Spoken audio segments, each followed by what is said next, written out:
What is author marketing mastery through optimization, you ask? I'm going to tell you. It's the best way for us authors to make a living selling our books. Are you tired of hearing gurus tell you your book is only good enough to be a lead magnet for services? Are you tired of feeling like you have to be a slave to social media and then frustrated when that time doesn't actually help you sell books? I was too, until I found Ammo. Ammo is the only program that reliably produces results, and it works for anyone. Is it hard work? You bet. Do you have to overcome some of your own prejudices to make Ammo work for you? Absolutely. But rather than being another program that rah-rah shish-goom-bahs tries to get you emotionally excited only to offer unclear methods, Ammo shows you how to design profitable ads step by step through a unique, never-before-tested formula. The founder, Steve Piper, is a data-loving, formula-driven author who escaped the kingdom of Amazon to build a platform for himself where he sold directly to his readers and built a loyal following. With Ammo, you know who's reading your books, how to contact them, and what they want to read next. If you've always been frustrated with Amazon's wall of mystery, of not knowing who's reading your books, of losing 50 to 70% of the hard-earned money you make through book sales, Ammo solves all of those problems by putting you in the driver's seat and showing you how to fulfill your books directly to your readerships. Click the link in the show notes to learn more. My guest on today's episode is M.K Williams. She has been busy building a brand, 12,000 followers on YouTube, how to publish your first book, as well as a fiction writer. And I think the thing that excited me so much in this conversation is that when we dig beneath all of the different things that we're doing, MK and I share a desire for us to be our number one customer. That's kind of an interesting thing because I've been putting this podcast together for several years and it's really been focused a lot on how to market books. That's because I'm marketing books, and so I thought, why not share this information with you? But I've also been transparent about the fact that I have a podcast to get my brand out there. And that is a humbling moment in this conversation as well. Both M.K. Williams and I have realized that building a community around yourself of authors is not the same as building a community around yourself of readers. So this is a wide-ranging conversation about the journey from writing your first book to self-publishing, having an agent, what you should do with traditional publishing, and there is so much meat to dig into here. I think you're going to really love this episode. If you have not heard M.K. Williams elsewhere, go start listening to some podcasts where she is featured because great conversations sprout up every time she's a guest.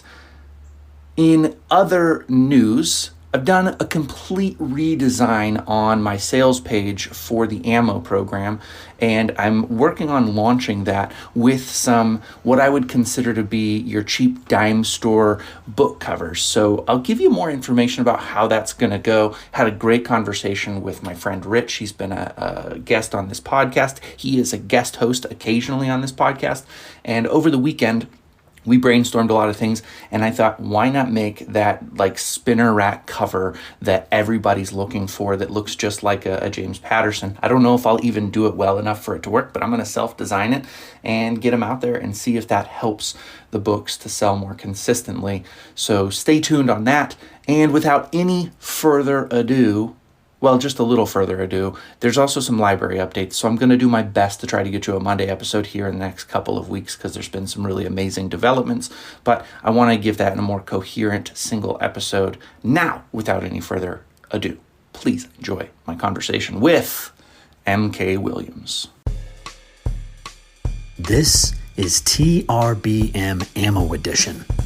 If you're a published author and want to make a living writing books and selling them to avid readers, you've come to the right place.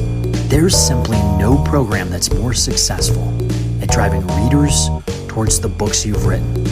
So the only thing you have to worry about is writing a great book. And the system within Ammo takes care of the rest. Thanks for listening to this conversation. So I think when my husband and I first found the FIRE community, we loved the idea of like, yeah, we could be done. We can just travel the world. And then I think what we realized is that he actually really enjoys his job. And he was kind of realizing, he's like, yeah, travel is fun. But, if we did slow travel, he's like, what would I do all day? He genuinely enjoys his job. And for me, I knew that I would want to be writing. I'd want to be working on my books. I want to be working on my novels. And I was like, so I'm always going to be working, even if it's not for a paycheck per se. And so we kind of rearranged our priorities. And in 2019, we did what we call the fully funded life change, where we had a good amount of money saved. I had fully funded my 401k for the year. The work, I really enjoyed my job, but I was getting more opportunities on the writing side. And I thought, well, this is really my chance to kind of make a go of being a full-time author. And then things at work started to like get a little toxic with some leadership changes. And I was like, sweet, that's exactly what I needed from the universe to tell me to get out. So I left to become a full-time author. And with that, some of the opportunities were people asking me for help with their self-publishing, or they wanted to do kind of like set up an indie press. And I was like, okay, I can do that. And originally I was just giving that time away for free. And when I had a full-time job, I couldn't write my books. And I was like, oh, and I have time to do that and write my books. So we kind of did more of like a fully funded lifestyle change, knowing that I told myself in mid 2019, I was like, okay, if in a year, if I'm not making like a salary, not the same that I'm making for my corporate job, but at least something that I would go back. And of course, by mid 2020, the world was upside down. But a lot of people were coming to me for help, finally self-publishing their books.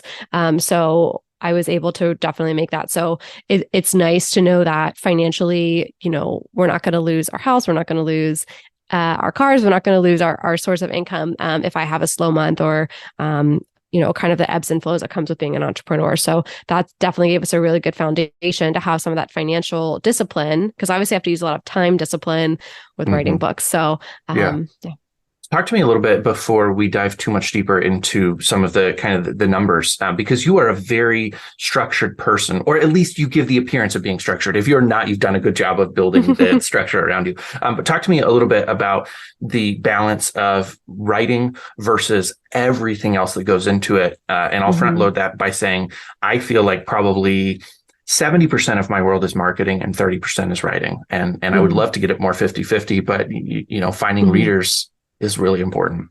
How about you?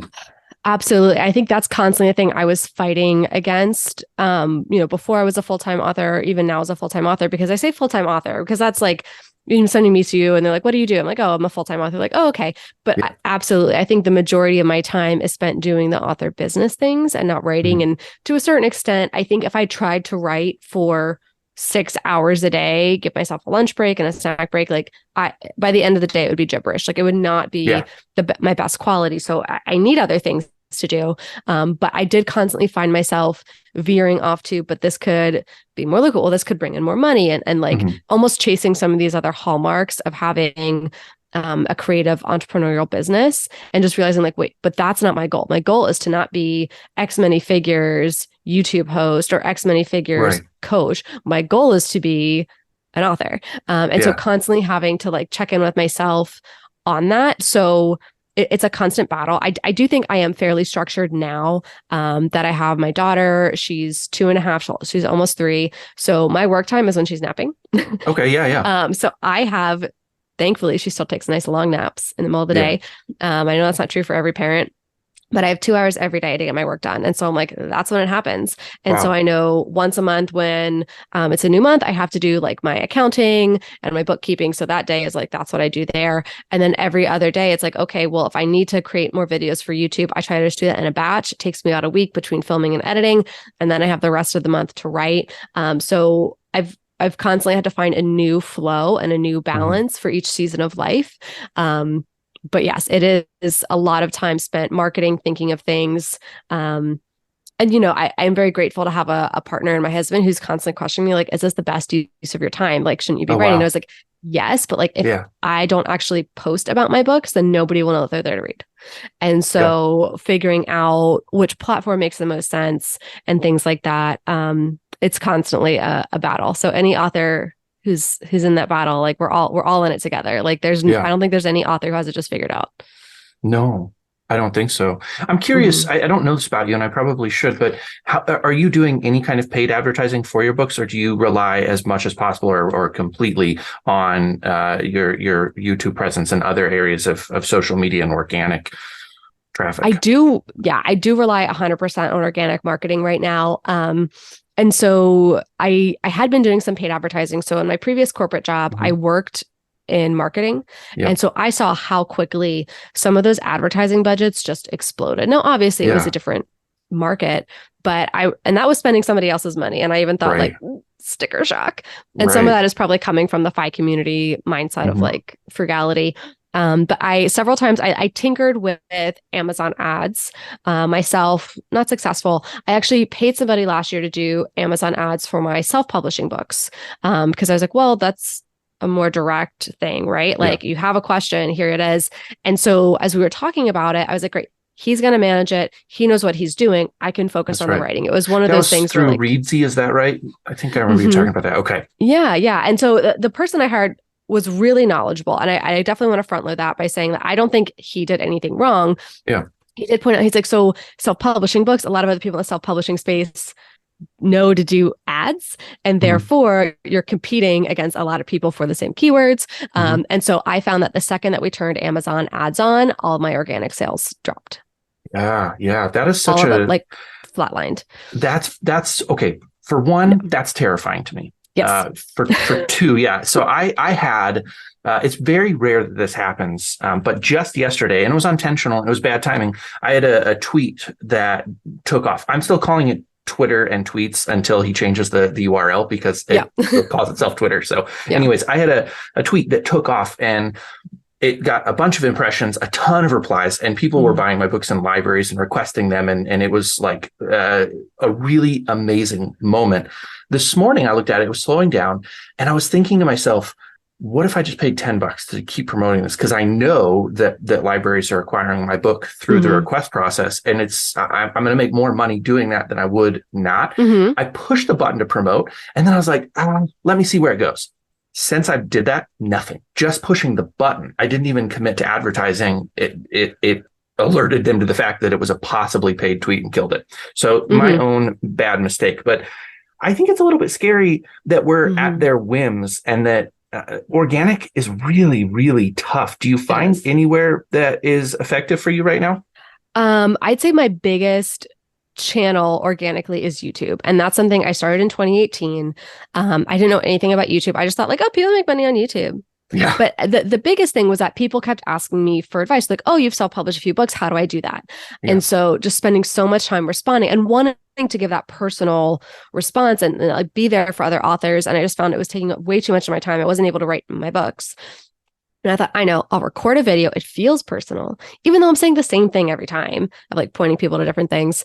And so I started doing the channel. And I had a lot of just very slow organic growth until I finally was like, oh, like this is how you use keywords here. This is how you Okay. tag something here. This is how you do descriptions. And then my channel definitely took off. So I'd say my YouTube channel is my best source of sales for my nonfiction books about self-publishing. Mhm. It's the best source of me booking consults with people, of people signing up for the membership for the channel, obviously. And so that's kind of my best channel there. I just hit 12,000 subscribers this morning, which like blows my mind Yeah. because I spent Congrats. the first, thank you. I just spent the first like 2.5 years hitting my head against a wall, not able to get Yeah. like 100 subscribers. So that's pretty exciting. As far as the fiction, it is just a slog. It is Mhm. me like going on podcasts and then like I'll see a trickle here, a trickle there. I'm starting to tinker around a bit more with TikTok and kind of understanding things there. And it's just a tough go. And I think 9 times out of 10, when I'm like, I have to promote a book, I'm like, well, it's easier for me to promote my nonfiction to my audience of authors that I know want to self-publish versus my fiction books. And so that's kind of my own personal like limiting belief of like, no, I just need to do it. I put it in my calendar. I have reminders that tell me each day, like, post a review, like do a reminder for the series, like all those things. And I'm just like, I don't know. I don't want to be cringy. Like, so it's constantly reminding myself and having those reminders set and being like, no, just do it. Like, just do it. Yeah. So yeah. I had a moment. So that this podcast has been going for 2 years, a little over. And my whole first year, I really focused on marketing. I ended up writing a kind of a short book on marketing and thought I would use it as that lead generator, the lead magnet. And I did a little bit of that and just started realizing, again, this is funny because it comes in stages for me, it seems, and perhaps you can relate, where I realize I'm not going in quite the direction I want to go. I don't mind writing nonfiction. I would prefer to write an essay or any kind of nonfiction to other kinds of work. I don't want to be a content writer necessarily, but I don't mind writing nonfiction stuff that I think is helpful. But what I started realizing is similar to what you've said, is I love novels. And so I've this past year, even especially the last 8 months, focused with laser intensity on the belief that there is a way to sell novels. There's a way. I still haven't totally found it. I mean, and Absolutely. I don't think there's a single method, but I'm saying there is a package of things that we can do, that we can sell novels and make a living. It doesn't have to be a massive living, which let's go back to Fi and say, if I could make $30,000 gross, I could find a way to survive. What a small sum of money that you have to make in order to do it. And yet how incredibly challenging. So I guess my question here after a really long soapbox is, when you look at the gap between what you're able to do with nonfiction and how easily, quote unquote, versus fiction, is it hard for you to turn toward the fiction, even though you know that's sort of where your heart's at? Absolutely. And I think that's been my biggest challenge this year, is knowing I had my latest nonfiction book. It's actually a huge phone book workbook of everything you need to do and work through to self-publish your book. Came out in January. And so in my mind, I know I could write another book on some of the questions I get all the time. Yeah. I'm like, wow, that'd be a whole nother topic. I would love to do that. But I'm like, but I'm never going to be known for writing my novels if I don't write novels. And so definitely taking a step back this year. I'm actually going through the process where I've now signed with an agent. We're hoping to take my latest novel that I've been working on for years on submission soon, hopefully. We're still working through some edits. And so it's one of those things where it's like, okay, and if that book gets acquired, fingers crossed it happens, it could still be another year and a half before it comes out. Yeah. And so hoping to say, okay, well, if there's an advance there, even if it's small, okay, well, is that enough for me to say, I'm actually going to let go of these other things fully and just focus, really getting into my craft, really getting into novel writing, because that's ultimately what I want to be doing. I don't know if a decade from now, 2 decades from now, I'm going to have the stamina to stay on top of all the new platforms and the new technologies and the new gadgets and gizmos that come with self-publishing for myself, let alone providing that information to others and really being an authority on it. But as far as my novels, I don't think I'm going to run out of ideas anytime soon. Right. And so it's been very difficult to kind of let go. But this is safe. This is what I know. And also having built a community from my YouTube channel of other self-publishing authors and wanting to encourage them and wanting to see them succeed and not make just the mistakes that I see so many people make, where I'm like, I'm so glad you missed that mistake. I'm so proud of you. But knowing ultimately I need to be focusing on who are going to be the readers for my novels and building that community there. And it's almost like leaving the safety and comfort of indie authors were so nice and fun to hang together. But I need my books to go out further into the reading world of people who have no concept of how books get made. They just like to read books. Of people who so-and-so recommended it to me. It's in their book club. Those are the people I ultimately need to be in front of and kind of cracking that code. And it's a lot of trial and error, more error than success, but trying something new. Yeah. Yeah. I have had this experience too. And so I think this segment of the podcast is brought to you by don't do as either of us have done. Don't surround yourself with other authors. I think that it's a really, really important marketing tip for any author at any stages. Be friends with authors, but don't seek them as your community, because they are not the people who are going to read your books. Authors, I hate to say this, and some of it may be stereotype a little bit, but authors in general are not book buyers. And I can even put myself there. I buy used books as cheaply as I can. And part of that is because of the volume I read. If I bought everything new, good grief, that would be 6 figures worth of books every year. So, it's tough then to say, where do I find readers? People who don't want to write. One of my good friends here in town is a reader who never wants to write. And yet because of my life experience, everyone's like, why don't you write something? You read so much, So it's weird. Do you have a solution that works? Like, because you're doing your channel mostly for nonfiction, what are you seeing that brings readers toward you now? Mm-hmm. So one thing I've started to do is realizing, because of the size of my YouTube channel, when I first started on YouTube, I knew that there were people reviewing books, but I was like, they're never going to review my book. Now that I have a few more followers, I've actually had some success reaching out to some smaller book review channels. I just had one of my science fiction books reviewed by a science fiction and fantasy book review channel. And I was like, sweet. So I'm hoping to keep parlaying that, because then not only do they review it, so I'm going to say thank you, I'm going to repost it on Instagram because she posted it to multiple channels. She's trying to grow her brand as a book reviewer, bookstagrammer, booktuber. Yeah. So she posted it to multiple channels. Okay, so I reposted on my multiple channels. But now it's like, okay, well, now on my website, when you go to that book's page, hey, here's more content of people talking about my books and reviews it's received. So trying to parlay that into some more of that and repurposing my time into still within this community on YouTube, right? Of people who talk about books and authors, is saying, okay, well, like, let's find some other people to talk to, and see if that can help get out to that. So that's one of the things I've been trying to do lately. Not every person's gotten back to me. Some people are probably just inundated with requests, which I totally get. And I definitely agree with your comment about authors. Authors are really great to connect with for maybe some of your like advanced review copies. Because again, if you've got a reading habit, it is expensive. It's definitely more expensive than having some of these other, consumerist addictions. So I'm always going to the library. And if an author has an art copy, I'm like, I will sign up. I will read it. I will leave you a review, but I am so glad to get to read your book and not have to pay for it, because it is expensive to buy every book brand new.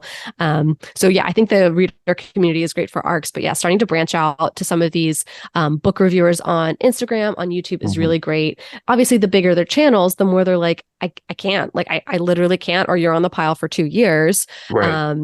But there's a lot, I think you can get a good groundswell if you can get a dozen small reviewers to look at it, that's great, versus the one really big reviewer. The one really big reviewer is great, but if they only post about your book once, people miss it. People just aren't checking their feed that day. People are distracted. The algorithm gods just don't smile on you. So I think kind of having more of a widespread approach is better than just putting all your eggs in one super big influencer basket. Yeah. I'm thinking about Brad Listy has a show called Other People where he interviews authors, and he really focuses on literary fiction for the most part. But I know that to be on his show, you would get a fairly big boost, even just one interview. What caused me to think that is I infrequently, but sometimes listen to Joe Rogan, and occasionally he'll say to one of his guests, you're on Joe Rogan right now. Everything's about to change for you. Because he has millions and millions and millions of listeners. So there are situations where a really big boost would be amazing, and it would change everything. It would change everything. But for most of us, it is all of these small accumulating actions that we take that build things over time. Do you have a sense of impatience at all with how things work? How often are you fighting yourself and thinking like, God, can't I just break already? Yes, I definitely had those moments. And I will say something about like the one hit podcast is that I was very fortunate to be on the Choose 5 podcast, which is one of the biggest personal finance podcasts. And at the time I was on it, it was like the biggest up and coming one. And I will say, and I know we mentioned before we start talking, I was barking up the wrong tree. Yes, that book, Enemies of Peace, was what I called FI fiction, like financial independent fiction. It had a lot of things that I knew the community would enjoy. And I saw a bump. I definitely would say I saw a bump in my sales. It was not a runaway hit. It was not an overnight success. It didn't go viral because not everybody listening to that show reads. And if they do read, they're probably reading personal finance books, not fiction. That's a brilliant point. I realized I was barking up the wrong tree. And I love the personal finance community. I loved working with Brad and Jonathan. So like no shade to them. Like the being on the podcast was a boost to me. Yeah, absolutely. Was it the runaway success I thought it'd be? No. Like I've also been on Joanna Penn's podcast. Like, oh my gosh, like the number one name for indie authors. Exactly. And I didn't see my books all of a sudden overnight go viral because, well, lots of people who come on her show have books tailored to authors. And if you're not a first time author, mine don't appeal to you. So, there are a few moments where I'm like, come on. Yeah. But I I also, so I don't know if you remember Julie Nolke. She did that video that went viral early in 2020 of explaining the pandemic to myself. Okay. And she had several that come out where it was like her talking to herself, but it was like back in January. And she's like, go out, have fun, live. And she's like, why? Why? It's like, oh, there's stuff going on in the world. And she's like, oh, okay. And it's like, invest in Zoom. And it's like, what? And it was just really fun. And it went viral. I mean, her channel just totally took off. Now she has like 3 million subscribers. And so I actually watched an interview that she gave about that, about this thing of like going viral. And she said, what people don't know is years before that, she's like, I've been in LA. I'm originally from Canada. I've been in LA. I've been going on auditions. She's like, my goal is to be the next Meryl Streep. My goal is to be the next big actress. Like I built this channel to work on my comedy and to work and like have more of a portfolio to show studios. She's like, I had 50,000 subscribers before this happened, which sounds like big deal. She's like, but in YouTube terms, it's a drop in the bucket. She's like, so yes, when this finally went viral, suddenly, yes, I had this whole backlog of years of doing videos that people could watch. And she said it was one of those things where, like, you're just putting a drop in the bucket. Drop, and you don't know which drop is going to make it spill over, but you keep putting the drops in. And that's what I have to remind myself all the time. Where like I keep putting drops in the bucket. The drops are there, and I'm hoping it's getting full.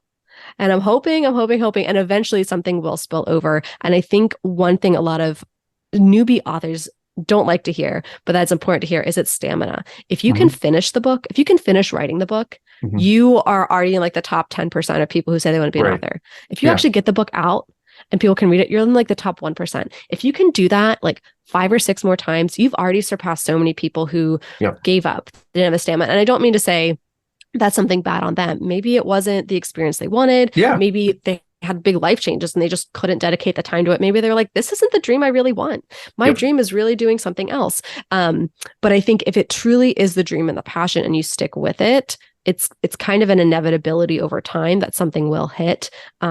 It's just that persistence and kind of having that naive hopefulness of every time I'm like, this could be the thing. This could be the thing.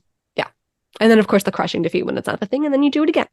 Yeah, exactly. I don't remember who it was who said it, but somebody recently was talking about the idea of getting back up. It's very much linked to your idea on stamina, which is absolutely true. But like, it's the stamina to go, and then the crushing defeat when it's not the thing, and it feels like getting knocked down, and just standing back up is really difficult, especially if you picture your life as a game of whack-a-mole and the universe as the big hammer that hits you back down, and you're like, okay, I'm still gonna pop my head back up, because eventually I get that moment, I get the break I'm looking for if I just persist. Those are really good, I think, messages that I've had hammered into my head through the FI community, through the real estate investing community, a lot of alt communities that are not where we are, the trees we're barking up, but they're great at building your sense of just, no matter how much it hurts, I'm going to keep going, and eventually something will work. One thing I wonder, though, and I wonder if you've considered this before, we don't really have to talk about it if you don't have any thoughts on it, but what if it's not true? What if you can keep persisting and just like, it's not meant to be? There's a nice state of delusion we can just live in. And I think that also goes back to defining success, right? So obviously, so many of us in our society, we want the big name. We want the bestseller list. We want the big stickers to put on it, but we want all things like, who isn't going to jump for those carrots? But I think it's also redefining the success. And so for me, when I look at the success for my nonfiction, I'm like, did I help somebody? Does somebody reach out to me and say, because I bought your book, I didn't make these expensive mistakes? I'm like, sweet. Success on my part, because it literally hurts my head when I hear people that make these successes and these mistakes. And I'm just like, no, I can't do it. Like, I just stop doing that. Just don't do that anymore, and just do this. And making the same video over and over and over again, telling people to stop, make those mistakes. So to me, that's a success. On my fiction side, I try to look at the success of did I write this book better than I wrote the last book, which is such great grammar, obviously. But to say, like, is my craft improving? Did I set a challenge for myself in writing this book and in getting it out? And do I feel I rose to that challenge? You know, when I wrote Enemies of Peace, I really said, okay, I want this to focus on multiple storylines and plots. Before my books, it was really just like, this is the one thing. The first novel is about an alien invasion. That's really the main plot. That's we gotta survive the aliens. And the second one was a collection of short stories. So they all really have kind of one one plot line in each story. Mhm. But for Enemies of Peace, I was like, I want to tie in multiple plot lines together. That's something I really hadn't done. And so I thought I did it well. I was like, great. For the next book, I was like, okay, well, like, I want to make sure like I'm not just stagnating and only having these really strong female characters, because I am a female, so I tend to write more female characters. I was like, I want to write from a male point of view and really make sure that I can bring these male characters to life. And so issuing a challenge to myself with each book to say, did I meet that challenge? And that's a success metric. Because then, yes, all the other things, big sales numbers, I'll take it. But as long as I feel like I'm growing in my craft, and that's successful. And in that way, I can keep standing back up and going back at it. Say, okay, what's the next thing I need to work on? What do I need to do better? What could I challenge myself to? And sometimes it's a timing thing of like, can I get this next book out in the next year? Can I get the book out before the baby comes? And things like that. And sometimes it really is focused on the craft. And so I think for anybody who is feeling constantly beat down in terms of the shiny glittery carrots to jump for of like success metrics, is go back to, as a writer, what would make you feel like this book is successful, that you're proud to have your name on it. Because at the end of the day, your name's on it, you better be proud of it. The way that I started to think about it, because I've always had this like absurd optimism, and in fact recently I've gone through kind of a bumpier time than normal, and so I've been talking to people about how it almost feels like a disability or an illness in my brain that I can't quit. Like, even when I think everything points toward quitting, I wake up the next morning with 10 new ideas on what I can do to get in front of more readers. It's absurd. It's stupid. I think you need to have it in order to be doing this. But it makes me reflect a lot on tiers of success. So what, like you were just talking about, we all have the carrots that we want to jump for, but there's, can I write a better book next time? There's also, I think, points financially for our writing that the community doesn't want to talk about finances and writing very much. And I think it's important to, what level of income from my books is the first tier? What am I going to strive for? It has to be something that's uncomfortable, that's pretty far out of reach or feels like a stretch, and then going toward that. Do you incorporate that into your journey at all? Or is that still feel a little too like... Yes and no. So I've had some macro goals in terms of sales where I say, I think there was one year I was like, I want to average out to have sold one book every day. Now, granted, it's going to be a little lumpy. When you have launches, you get a lot more sales. But I was like, that's what I want. And then I looked at my gross royalties from that year and I said, okay, well, maybe I could get 10% better next year. And then also reach would be 50% better next year. And so for me, that's kind of a fun like gamification of like, how can I do that? Okay, how can I really be reaching that? But I think what's interesting when it comes to the numbers with self-publishing and indie publishing, or really any author, is that a lot of people will talk about what they earned, what they bring in, but they don't say how much they spent to do it.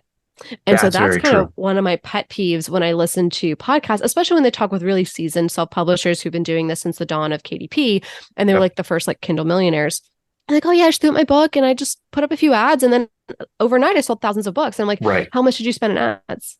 What was your cost per click back then? Because if I were to try to run those same exact ads now, I would probably spend 10 times as much that person spent. It'd be way harder to get in front of people. It's definitely saturated. And then it's like, okay, like I know an author who went $3,000 into debt to launch her first book. And now for her subsequent book, she's like, well, I feel like I can't hire the same cover artist because it was really pricey. And I feel like I can't do the same promotions because it was really pricey. And so knowing the chance of her breaking even and getting out of the red is much more difficult.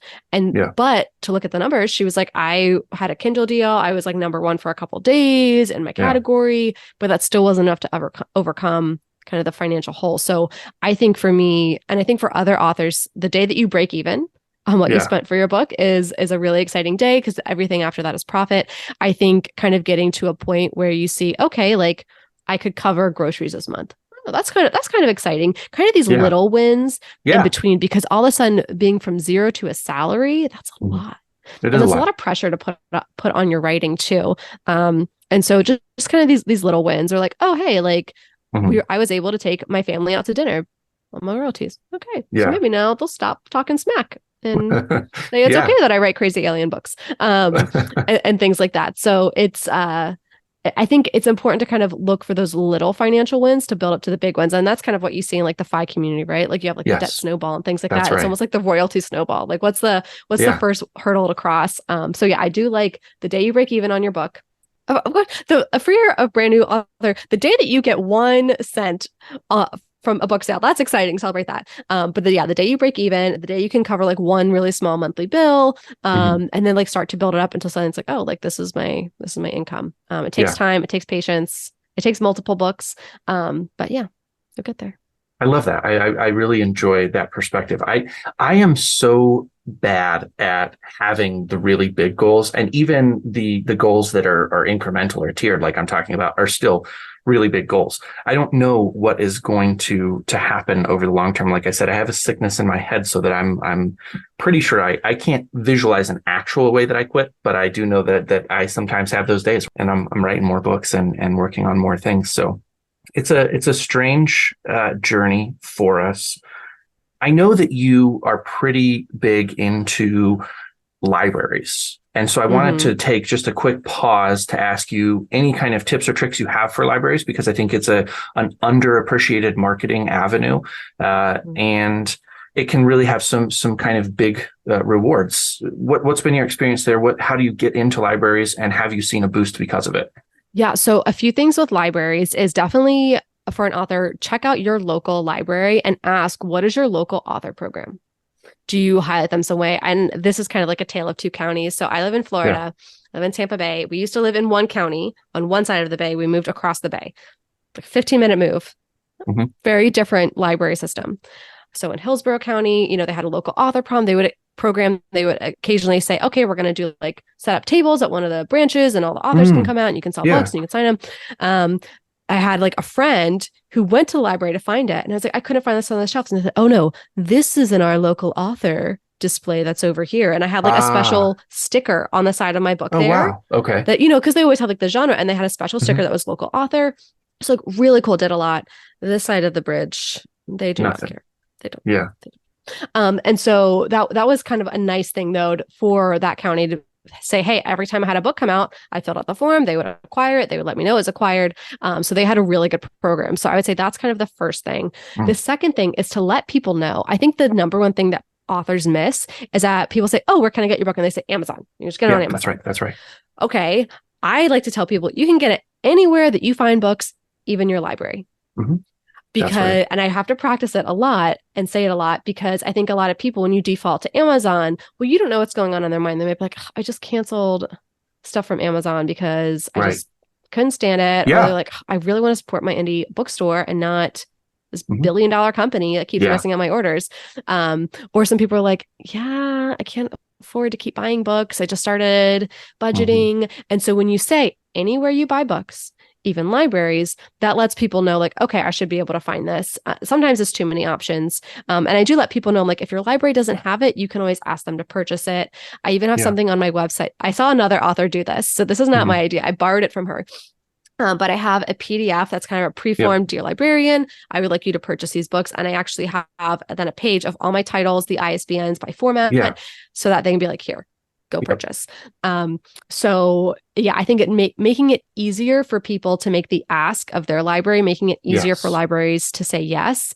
And constantly reminding people, like, anywhere you find books, if you usually get books in your library, ask your library for my book. If you usually get your books from bookshop.org, because it's going to support indie authors, I'm there too, and just letting people know that, because when you constantly default to Amazon, well, no surprise, all your sales are from Amazon. Exactly. So, yeah.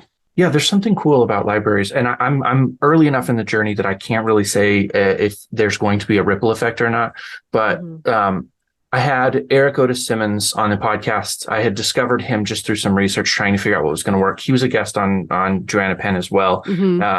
So he and I talked about the process, and he has this amazing database that you can use to reach out to the right people at libraries. Because that's the other tough thing. I walked into one of our libraries and asked the assistant director, and I thought assistant director is a pretty big title, but she didn't have any clue actually how the acquisition process worked.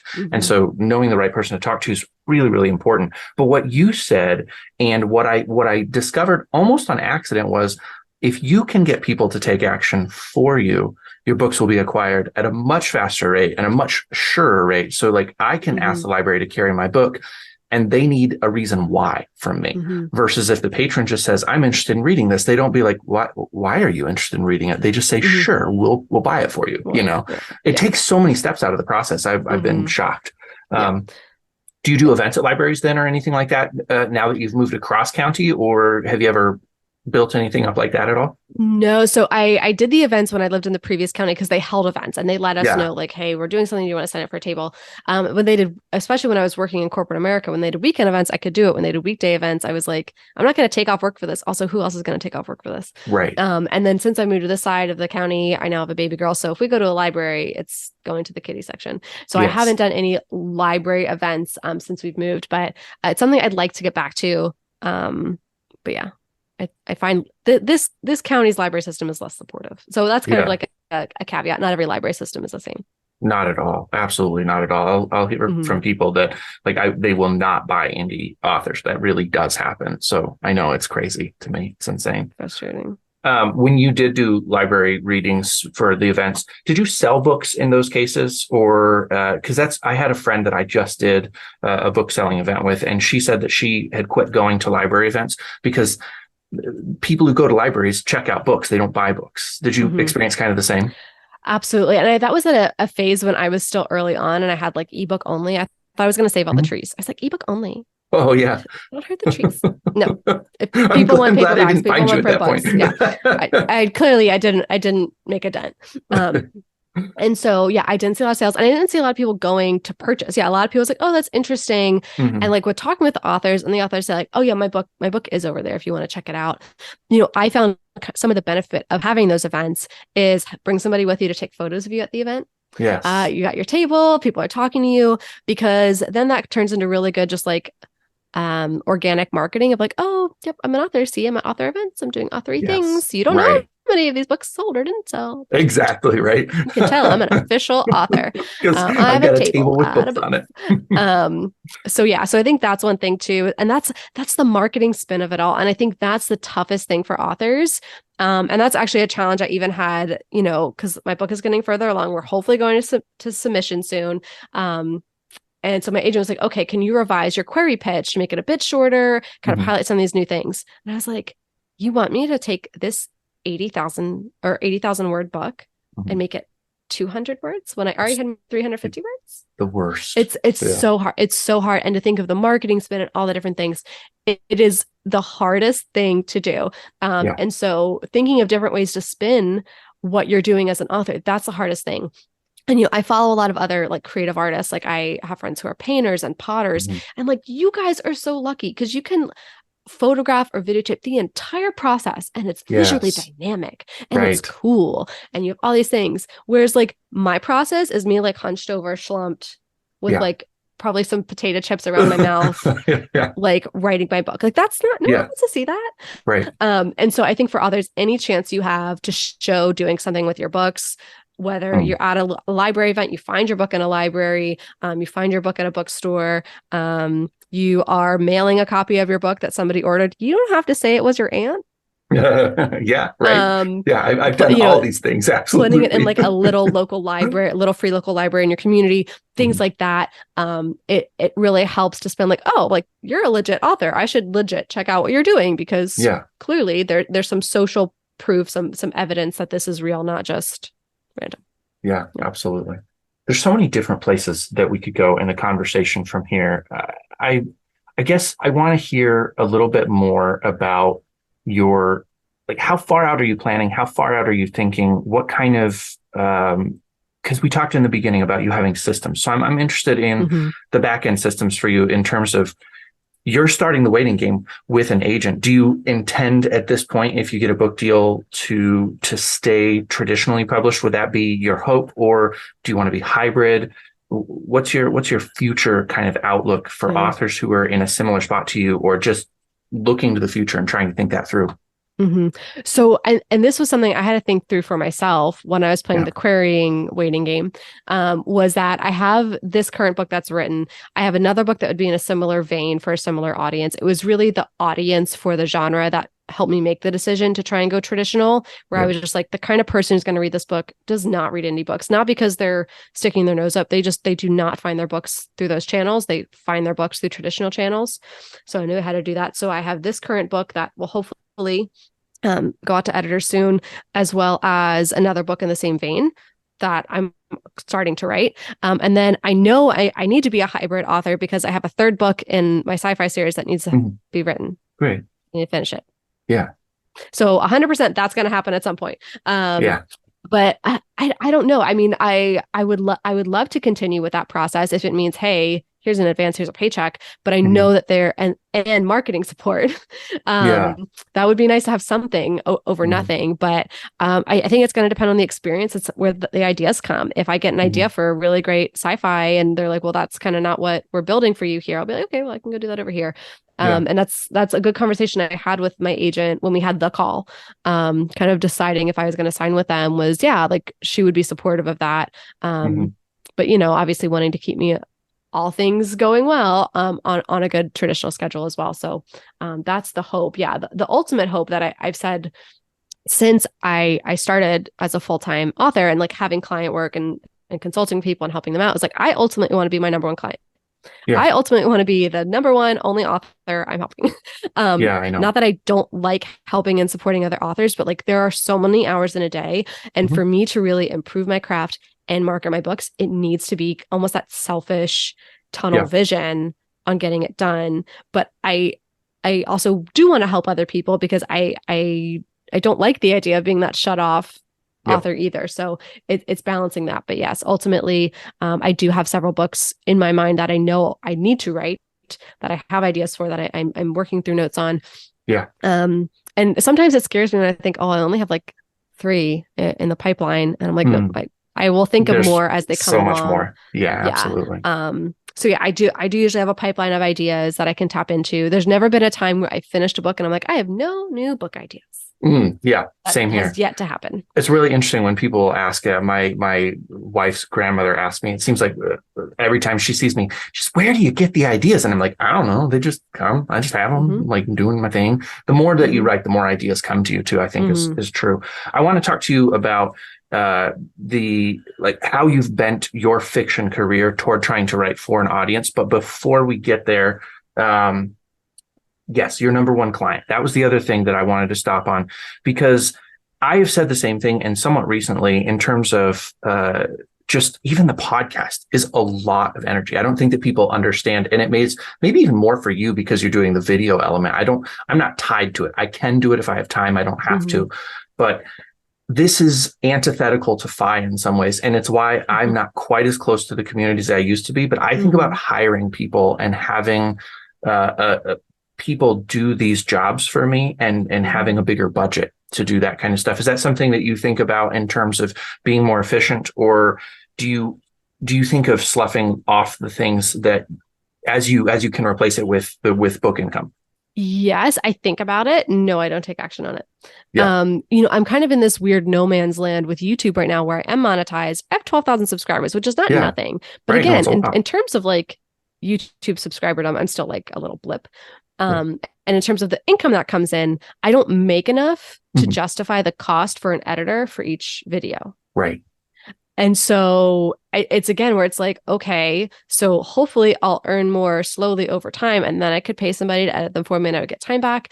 I think some of the things I already have in mind for when, crossing fingers, I do get a deal for this next book, is reinvesting the advance for marketing and saying, okay, like this is the first time there's hopefully significant upfront money to be able to do that. Hopefully, again, I'm just crossing my fingers and hope the universe is hearing me and think positively on it. I would like to outsource more. I think where I get stuck is also, well, what's the ROI on this? How much do I value getting that time back? And I think as my daughter kind of grows out of the toddler phase and doesn't nap, and may not be I'm going to push it off. It has to happen in terms of, and maybe even it's not hiring somebody else to do my marketing, my video editing, but saying, okay, like I need to invest in a daytime nanny who's going to come a couple of days a week and play with her and engage her and teach her so I can do this, and figuring that out. And so that's some of the ongoing conversations I have with my husband, and just with myself to figure that out. So I wish I had a more clear answer. And I do think a lot of us build into our minds, well, if I hire somebody for this, this is a forever cost. It's not. You can try it out. Right. You can see if it works for you. If you decide to drop a entire line of your business, it's like, okay, well, yeah.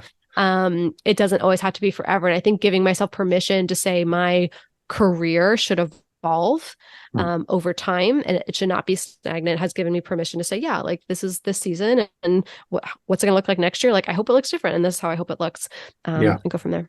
Yeah, that makes a lot of sense. And the idea of maybe you hire somebody thinking that it's going to buy you a lot more time, and then you realize it doesn't buy you as much as you had hoped. The video editor, the podcast editor, I'm positive would save me a lot of time, and it would actually up the production quality. So I make choices about how many ums and ahs and things like that I cut that don't necessarily serve the conversation the best. Or I've had conversations even with you right now. There are ways that if I had the time, I might rearrange pieces just a little bit for the sake of clarity. But I know that the episode that'll come out will be pretty much linear. I'll cut sections where like I went off to use the bathroom or something like that. But otherwise, I'm not going to make massive changes to it. Having an editor do that would up the quality, possibly get me some new listeners. But all of that is, you do have to have it built in somewhere or know where it's coming from in order to do it. And that is kind of an ideal moment. So let's wrap up, because I think I've already taken you just slightly over time, but let's wrap up with talking about, have you changed your fiction genre, style, or elements to fit a readership hoping to be more appealing to people? Or are you writing exactly what you want to write? Readers be damned. I'm writing exactly what I want to write. And that is definitely antithetical to what you would hear a lot of advice from very successful self-publishers say. Like, if you want to write in the genre, you better match in the tropes. And, I'm thinking of like romance, where like, if you don't have a happily ever after, right, they're not going to like it, And so I'm not in that genre. I've always written the books I wanted to write. And I think when it comes to thinking, I do, think about marketing as I'm going through. I'm like, okay, well, like, what would be the comparable titles? And I think with science fiction, you're still able to be successful self-publishing, because some of those readers can be voracious. They really just constantly want to go through series. I think for some of my more just like my fi fiction and things like that, like there was no audience for that, but I wrote it. And I did my best doing the rounds on all the fi podcasts, and using this network of friends that I built up at camps and things, and being like, hey, you should check this out. But like the current book that I'm working on, I wrote it, I really enjoyed it, and I was like, okay, the comps for this title are not necessarily science fiction. It's definitely more speculative fiction. And I was just like, this isn't something I would see doing well in the indie space, because the people who are voraciously reading books and constantly need to tap into that indie space, they're not coming for this book. And the kind of person who would pick this book up just isn't finding their books through that. And so that was kind of the first time I was like, this is where it's kind of biting me in the butt, that I've gone this route where I have this book that I don't think I can market through self-publishing channels. And so now I'm learning a lot going through the traditional process. Absolutely. So I write what I want to write. And it's definitely been a detriment financially, I'm sure. Like, if I had just said, like, I am going to only write science, like hard science fiction, like alien invasion stuff, that's me 100% and gone all in. Yes, it would have been so much easier to take the readership from one series to the next. Yes. I just didn't do that. Yeah. I completely understand where you're coming from. I have had to do some things that I would consider practical decisions. What I found I was really happy about. So I wrote The 9 Lives of Marva DeLonghi, knowing originally I got out of my MFA, I'd written a literary memoir-ish type of thing. And I knew I wanted to write something that was a little more commercial. So that was a decision. But after I wrote it, then I thought it was always going to be a standalone novel. Eventually I realized, okay, I might need to actually have a series here to really sell well. So I have made some of those choices, but I love where you're coming from, and that's really fantastic. So for those people who are listening and want to get your books, want to connect with you, want to know more about the services you offer for nonfiction authors, or not nonfiction authors, but your nonfiction services for authors, tell them where they can find you. All right. Well, I am at number one, M.K. Williams everywhere on the internet. I used to say it's because I'm the one M.K. Williams, but apparently there's a guy in England who's also M.K. Williams, but I was here first. But he's a dude. So if you find an M.K. Williams on the internet and it looks like a dude, it's not me. Yeah. I'm the one who's very feminine looking with the long hair. And so I'm on YouTube. You could search Author Your Ambition or M.K. Williams. You'll find me on YouTube. And as far as my books, as I mentioned, they're literally anywhere you can get books. They're all on Amazon, whether it's my nonfiction Author Your Ambition series of books or any of my science fiction or short stories are on Amazon, Barnes & Noble, Nook, Hoopla, Overdrive, Apple Books, Google Play Books, your library. They're everywhere you can think of under M.K. Williams. Perfect. Alrighty. Well, it was a pleasure having you. Sorry I took you a little bit over time today. That's fun. We'll stay in touch. This was fun. Yeah, this was fun. All right. Bye. Thank you. Take care.